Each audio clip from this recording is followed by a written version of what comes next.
네, 너무나 사랑하고 축복합니다.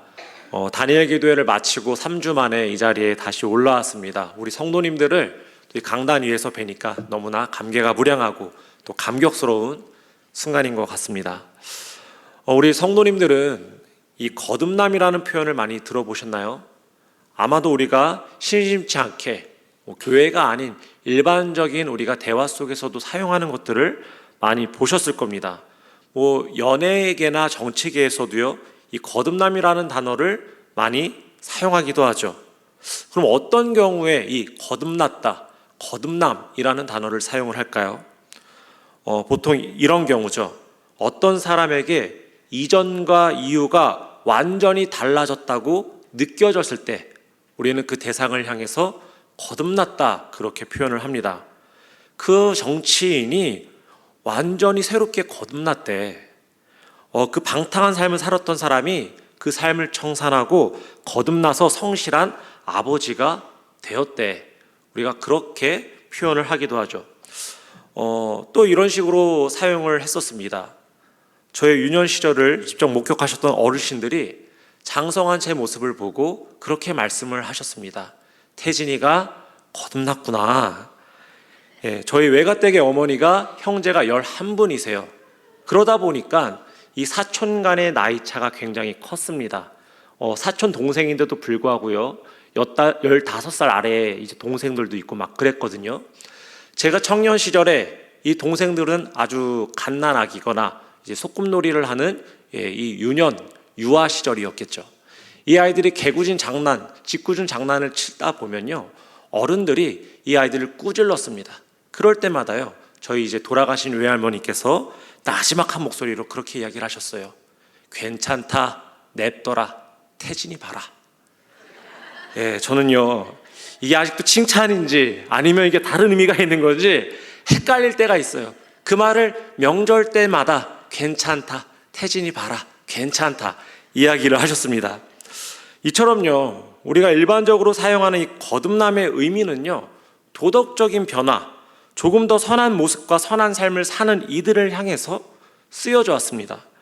그런데 이렇게 일반적으로 쓰이는 거듭남이라는 표현 때문에 우리가 이 기독교 또 성경이 말하는 거듭남의 의미에 대해서는요, 정확하게 이해하지 못하는 경우들이 훨씬 많이 있는 것 같습니다. 오늘 함께 읽은 본문에서도요, 이 거듭남이라는 표현이 등장을 하죠. 헬라어로는요, 아노덴, 다시 태어난다라는 뜻을 가지고 있는데요, 바로 이 아노덴 안에 기독교 신앙의 핵심이라고 할 수 있는, 이 진수라고 할 수 있는 그 복음이 담겨져 있는 겁니다. 바로 그 아노덴, 거듭난 이 표현을 가지고 지금 누가 대화를 나누고 있죠? 예수님과 이 니고데모라는 한 사람이 지금 대화를 하고 있는 겁니다. 오늘은요, 바로 이 대화 속에서 이 기독교가 말하고 있는 거듭남의 의미가 무엇인지, 또 그 가운데 하나님께서 우리에게 주시는 은혜가 무엇인지를 함께 살펴보도록 하겠습니다. 본문을 보겠습니다. 요한복음 3장 1절부터 3절을 보면요, 어느 날 밤 바리새인 유대인의 지도자 이 니고데모가 예수님을 찾아옵니다. 니고데모가 예수님을 찾아온 이유는요, 예수님에게 특별한 관심이 있었고 또 중요한 질문을 하기 위해서였습니다. 당시 예루살렘에는요, 니고데모뿐만이 아니라 예수님께 관심 있는 사람들이 굉장히 많이 있었습니다. 그런데요, 그 많은 사람들과 이 니고데모 안에는요, 예수님께 관심이 있다는 공통점도 있었지만 한 가지 아주 분명한 차이점이 있었어요. 그게 뭘까요? 많은 사람들, 그러니까 이 예수님께 관심이 있었던 사람들은요, 그저 구경꾼에 불과한 사람들이었다는 겁니다. 예수님에 대한 관심을 가지고 모였다가 그분을 구경하고 구경이 끝나면 다시 자신들의 삶으로 돌아가는 자들이었던 거죠. 구경꾼이 뭐 하는 사람입니까? 내가 가지고 있는 관심사, 흥미를 따라서 움직이죠. 하지만 그 상황에 대해서는요, 별로 영향을 받지 않는 사람들인 겁니다. 어느 싸움이 났어요. 야, 저기 싸움이 났댄다. 태진이랑 철민이가 싸우고 있대. 많은 사람들이 가서 구경을 하고 있겠죠. 하지만 그 싸움으로 인한 영향은 당사자들만 받을 뿐이지 구경꾼들이 그 싸움에 직접적인 개입을 한다든가 그 싸움의 영향을 받는 일은 없는 겁니다. 또 우리가 불이 났을 때 불구경을 하는 사람들도 마찬가지죠.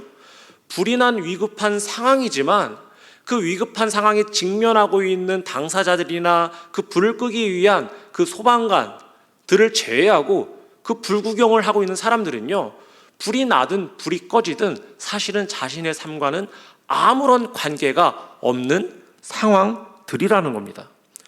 지금 이 많은 사람들은요, 예수님이 나타나셔서 특별한 이야기를 하고 다른 이들이 하지 않는 말을 하자 관심을 갖기 시작을 했어요. 또 예수님이 행하시는 일들 보면서 감탄하기 시작했습니다. 하지만 시간이 지나자 그들은요, 모두 자신의 일상으로 돌아가 버렸다는 겁니다. 어느 누구도요, 예수님 곁에 있던 사람들이 없었다는 거죠. 왜요?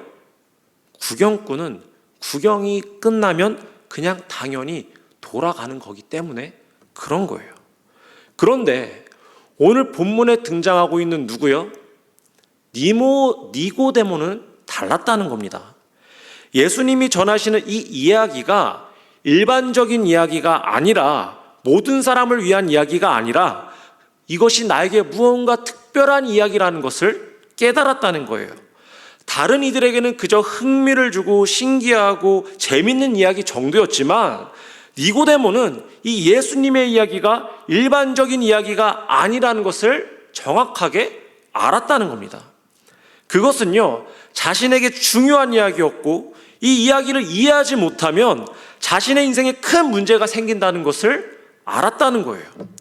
예수님의 이야기는요, 남의 이야기, 구경해도 되는 이야기가 아니라 나를 향한 중요한 이야기로 이 니고데모에게 다가왔다는 겁니다. 그래서 니고데모가 어떻게 했습니까? 바로 그 한밤중에 예수님께 따로 찾아갔던 겁니다. 저는요, 오늘 우리가 이 말씀 앞에 설 때 바로 이 니고데모와 같은 모습으로 서기를 간절히 소원을 합니다. 마치 많은 무리와 같이 구경꾼이 아니기를 바란다는 거예요. 단순히 이 말씀이 예수라는 자가 흥미롭고 재미있고 내 지적인 호기심을 채우기 위해 나오는 것이 아니라 오늘 이 이야기가 나의 이야기, 오늘 이 이야기를 내가 풀어내지 못하면 내 인생의 문제를 풀어내지 못한다는 그 진심을 가지고 나오기를 원한다는 거예요. 우리가 지난 21일간요, 다니엘 기도회를 했습니다. 21명의 간증자들이요, 각각의 자신의 삶 속에서 만난 하나님의 이야기, 또 자신이 경험하고 체험했던 것들을요, 아주 진솔하게 나눠 주셨어요. 어떤 간증자는요, 개인적으로 제가 관심이 많이 갔던 간증자도 있었고요. 또 어떤 간증자의 이야기는요, 너무 웃겼어요. 너무 재미있어서 1시간 내내 제가 껄껄거리면서 웃었던 그런 시간도 있었습니다. 그런데 이 기도회를 마친 이후에 우리가 한 가지 명심했으면 하는 것이 있다는 거예요. 우리가 참여한 이 집회에 구경꾼으로는 남지 말자는 것입니다. 만약 21일간 간증을 듣고 여전히 우리의 존재와 삶이 다시 이전의 삶으로, 이전의 집으로, 이전의 모습으로 돌아가 있다면요, 우리는요 20일간 이 자리에 매일매일 나왔지만, 열심히 들었지만 한낱 구경꾼에 불과한 존재로 나와 있었다는 겁니다.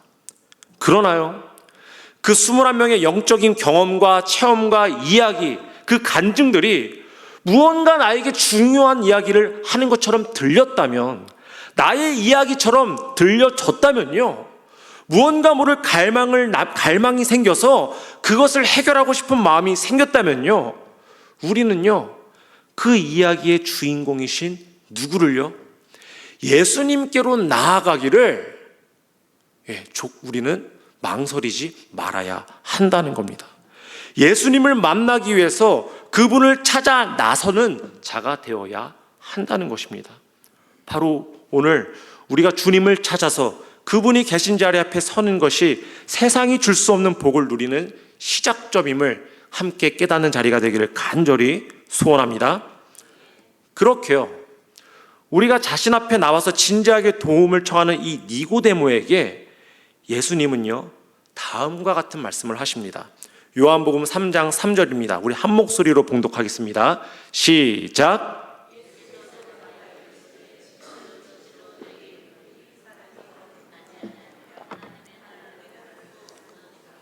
아멘. 자, 이게 무슨 말일까요? 풀어 말하면 이런 겁니다. 니고데모, 당신은 하나님 나라에 들어갈 수 없는 자야. 당신은 이방인과 똑같고 교회에 안 나오는 사람과 같은 상태야. 이런 말을 지금 예수님께서 누구에게? 니고데모에게 하고 계시는 겁니다. 이 이야기를 듣기 위해서 니고데모가 예수님을 찾아왔을까요? 아니겠죠. 지금 이 말은요, 니고데모가 예수님을 찾아와서 듣고 싶은 말도 하고 싶었던 대화도 아니었을 겁니다. 그는요, 유대인의 지도자였고요, 바리새인이었고요, 율법 학자였습니다. 많은 사람들에게 존경을 받는 자였어요.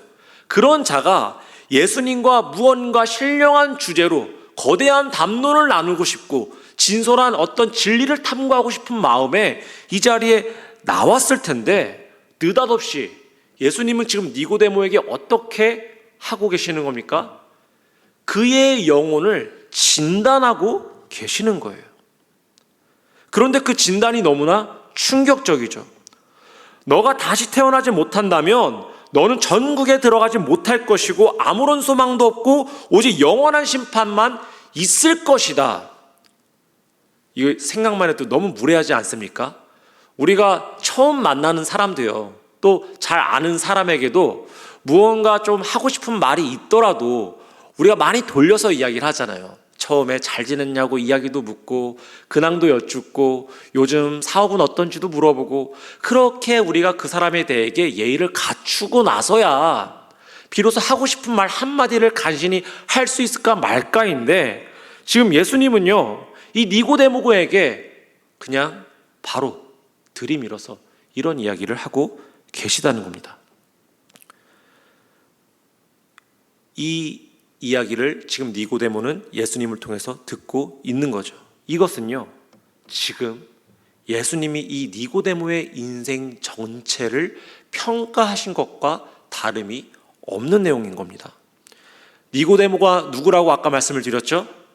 유대 종교의 선생, 연륜 있는 학자, 많은 사람들이 인정하고 존경받는 인물이 니고데모다. 그래서 이 유대 사람들 가운데, 그 또 많은 그 율법 학자들 가운데 우리 중에 누가 구원을 받을 수 있을까? 누가 천국에 갈 수 있을까? 하면은 제일 먼저 떠오르는 그 사람 중에 한 명이 바로 이 니고데모였다는 겁니다. 그런데 예수님은요, 이 니고데모의 인생 전체를 부정하시는 겁니다. 그의 모든 학식도 열심도 수고도 업적도 모든 것이 다 예수님의 말씀을 통해서 거부되고 있더라는 거죠. 그에게 정말로 중요한 것은 너가 정말 거듭났는지 아닌지가 중요하다, 그런 말씀을 지금 하고 계시는 겁니다.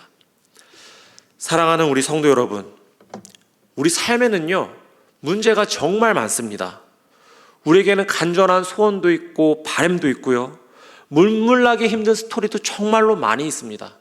우리가 이 다니엘 기도회를 하다 보면 이렇게 힘들게 살아가는 사람도 있을까 하는 것들을 보게 되죠.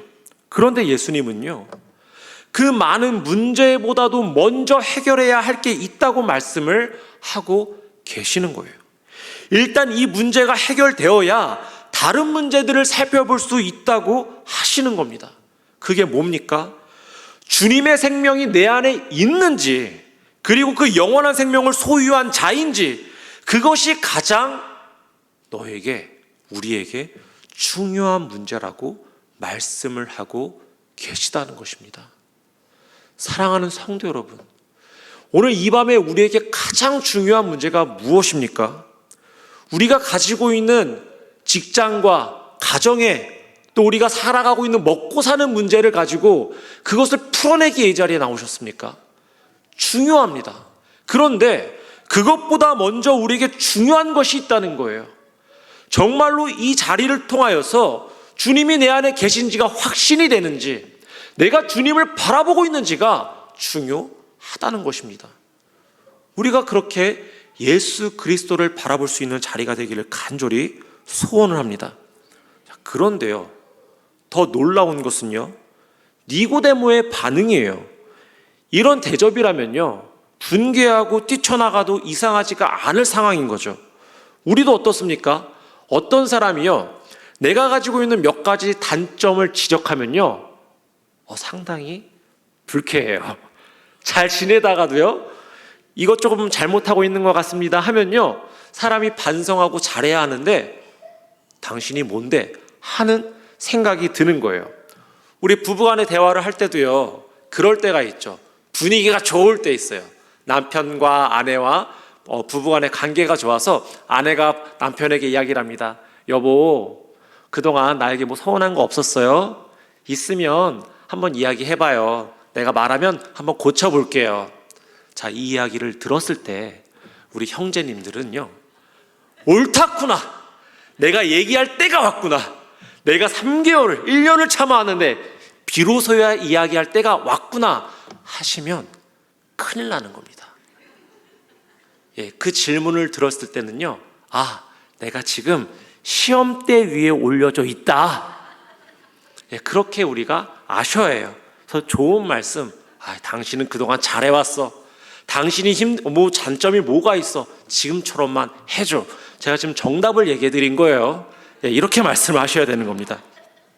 자, 그런데요, 지금 예수님이 니고데모에게 하시는 말씀은요, 그 단점을 몇 가지 이야기하는 정도의 수준이 아니라는 거예요. 니고데모의 잘못을 지적하는 정도가 아니라 그의 삶 전체를 완전히 부정하고 계시다는 거죠. 너의 삶을 폐기 처분해야 한다고 말씀을 하고 있는 겁니다. 아까도 말씀을 드렸지만요, 니고데모는요, 성공한 정치가였고요, 학자였어요. 많은 이들의 존경을 받는 유지였습니다. 이런 사람에게 너는 아무것도 아니야, 이런 말을 하면 당연히 분노하겠죠. 이 삶을 위해서 얼마나 노력해왔고 얼마나 최선을 다했는데 그 삶이 가짜라고, 갖다 버려야 할 것이라고 이야기한다면요, 얼마나 화가 날까요? 그런데요, 니고데모의 입에서 튀어나오는 말은요, 예상 밖의 반응이 또 나옵니다. 무슨 말입니까? 요한복음 3장 4절입니다. 함께 읽습니다. 니고데모가 이르되 사람이 늙으면 어떻게 날 수 있사옵나이까? 두 번째 모태에 들어갔다가 날 수 있사옵나이까? 아멘. 자, 지금 니고데모가 뭐라고 이야기를 하고 있죠? 예수님, 당신이 내게 다시 태어나라 하시는 겁니까? 그렇다면요, 이제는 제가 정말로 다시 태어나겠습니다. 맞습니다. 제 지금까지의 삶이 다 전부 실패작이었습니다. 엉망이었습니다. 삶도 신앙도 모두 엉망이었습니다. 다시 태어나겠습니다. 그런데요, 어떻게 하면 다시 태어날 수 있을까요? 니고데모는요, 예수님의 말씀을 진지하게 듣고 또 진지하게 그 말씀을 품은 거예요. 자신의 수준에서요, 이해되지는 않지만 그 말이 중요한 말이라는 생각을 했던 겁니다. 그는요, 어떻게든 이 비밀이, 거듭남의 비밀을 듣고 싶었고 예수님께 그 비밀 이야기를 구했던 겁니다. 그러자 예수님의 입에서 그 진리가 쏟아지기 시작을 했어요. 그게 바로 5절부터 8절의 말씀입니다. 예수님은요, 드디어 다시 태어난다는 것이 과연 무엇을 의미하는지 말씀을 하십니다. 다시 태어나는 것이 무엇입니까? 앞에서 말했던 것처럼 과거의 삶보다 더 도덕적인 좋은 삶을 사는 것이 거듭남이라고 이야기를 하고 계십니까? 아니죠. 5절입니다. 제가 읽겠습니다. 예수께서 대답하시되 진실로 진실로 내게 이르노니 사람이 물과 성령으로 나지 아니하면 하나님의 나라에 들어갈 수 없느니라. 아멘. 자, 여기서요, 물과 성령으로 난다는 말은 무슨 뜻일까요? 물과 성령으로 난다는 것. 이것은요, 구약 성경에서 예언한 약속의 말씀, 그 약속이 성취된다는 것을 지금 이야기하고 있는 겁니다. 에스겔서 36장 25절에서 27절을 보면요, 이런 말씀이 있습니다. 우리 같이 한번 봉독하겠습니다. 시작. 맑은 물을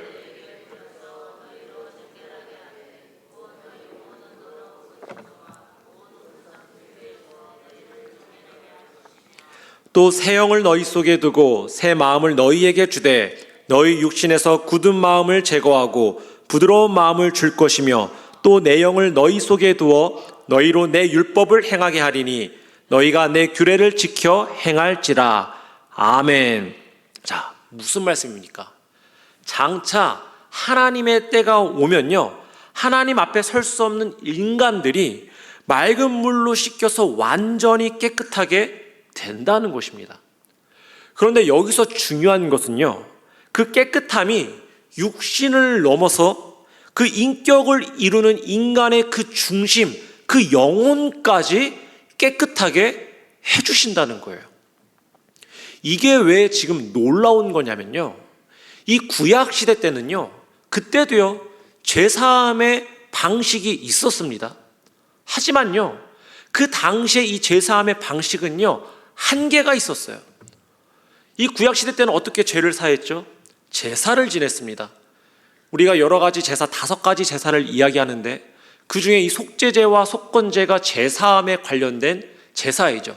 그런데 조금 더 구체적으로 이야기를 하면 다른 화목제든 소제든 다른 제사들 역시 이 제사함의 능력을 가지고 있는 제사라고 볼 수가 있습니다. 그런데 그 한계점이 무엇이냐면요, 죄는 사해질 수 있어요. 하지만 그 인격의 중심, 그 죄의 근원인 그 사람의 영혼과 마음은요, 이 제사의 제사함으로 변화시킬 수가 없었다는 거예요. 그 한계성을 가지고 있던 것이 구약의 제사라는 겁니다. 그런데요, 지금 그것을 어떻게 하겠다고요? 이 마음의 중심을 변화시키겠다는 거예요. 구약 시대 때 10가지 재앙을 통해서도 바로의 마음을 완전히 바꾸지 못했고, 또 이 홍해가 갈라지고 구름 기둥과 불 기둥을 통해서도 이스라엘의 마음을 완전히 변화시키지 못하셨는데, 지금 이 신약의 때에, 우리가 살아가는 이 때에 우리의 마음을 완전히 바꾸시는 놀라운 기적을 보여주시겠다는 겁니다. 사랑하는 성도 여러분, 이것이야말로 진정한 기적이지 않겠습니까?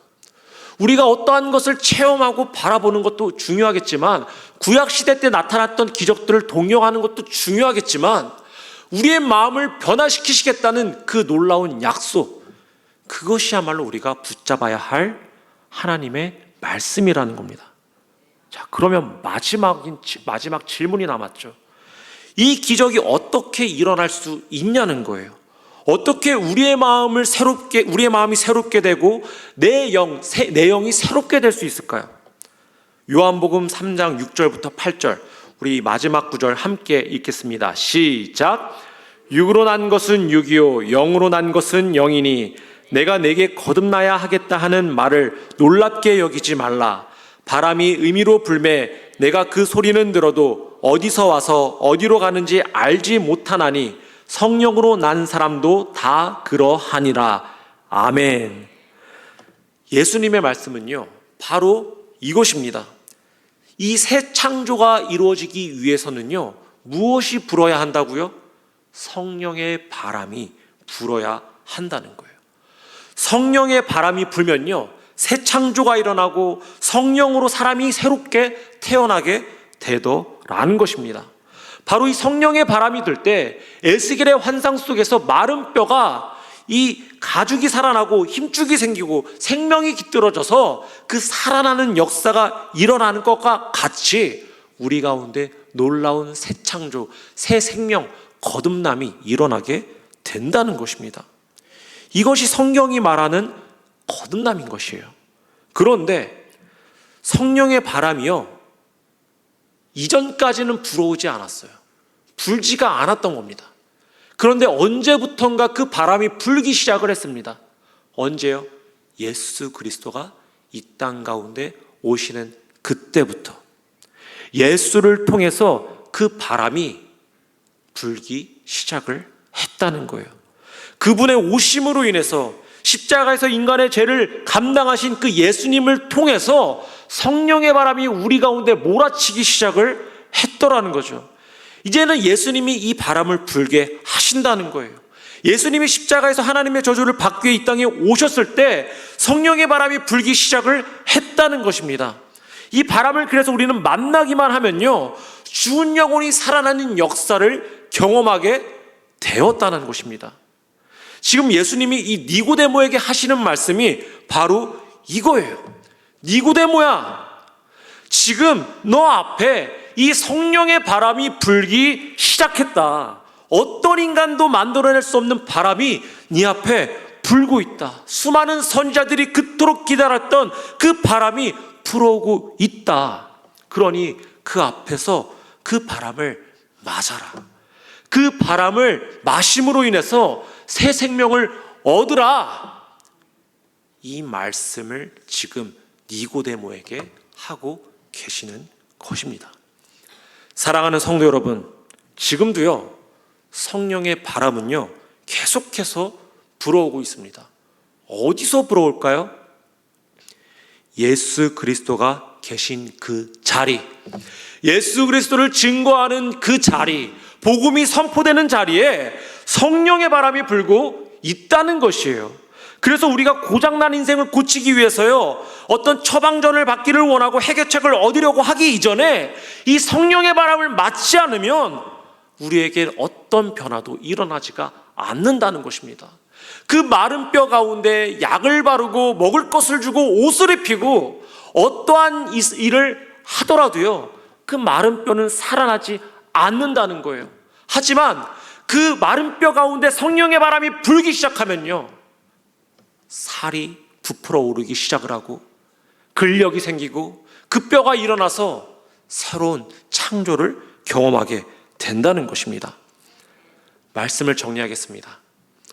사랑하는 성도 여러분, 우리가 항상 먼저 찾고 구해야 할 것이요, 바로 예수 그리스도임을 기억하시기를 간절히 소원드립니다. 내 질병을 붙들고 기도하기 이전에, 내 진로와 사업과 가정과 자녀를 두고 간구하기 이전에 우리가 먼저 마주해야 할 분이 있다는 것이에요. 바로 예수 그리스도입니다.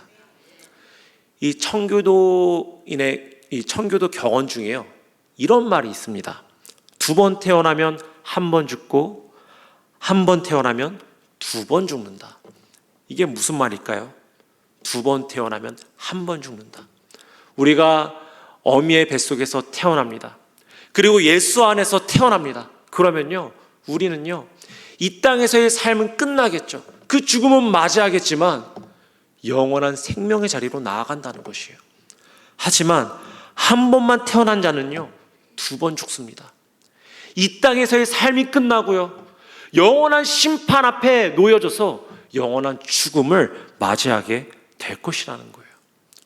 우리가 오늘 이 밤에, 그리고 우리 신앙의 삶 속에서 예수 그리스도를 매일매일 우리의 삶 가운데 찾음으로 인하여서 우리가 거듭난 삶을 살아가는 자들, 그 회복을 누리는 삶을 살아가는 자들이 되어서 이 땅에서 한 번만 죽는 자들이 되기를 간절히 소원을 드립니다. 그래서 예수님의 관심을 갖는 것은 좋아요. 하지만 우리가 무엇이 되지 말자고요? 구경꾼이 되지 않고 예수님을 찾고 갈망하는 자들, 그래서 그 앞에 서기를 우리가 주저앉는 자들, 그래서 그 생명을 얻는 자들이 되시기를 주님의 이름으로 간절히 축원을 드립니다. 마지막입니다. 단예의 기도회를 마쳤습니다. 이 사역을 통해서도요, 제가 간절히 소원하는 것이 그것입니다. 바라는 것. 유명한 분들도 많이 나오셨고 말씀을 잘하시는 분들도 많이 나왔어요. 기억할 것은요, 단 하나. 그 21명의 간증자들 기억나지 않아도 좋습니다. 다만 그들이 증거했던 예수 그리스도를 바라볼 수 있는 우리 모두가 되기를 간절히 소원합니다. 말씀을 들을 때마다 예수님을 기억하는 사랑하는 온세계교회 성도님들이 되시기를 간절히 축원드립니다. 우리 이 시간 함께 찬양하고 기도하는 시간 갖겠습니다.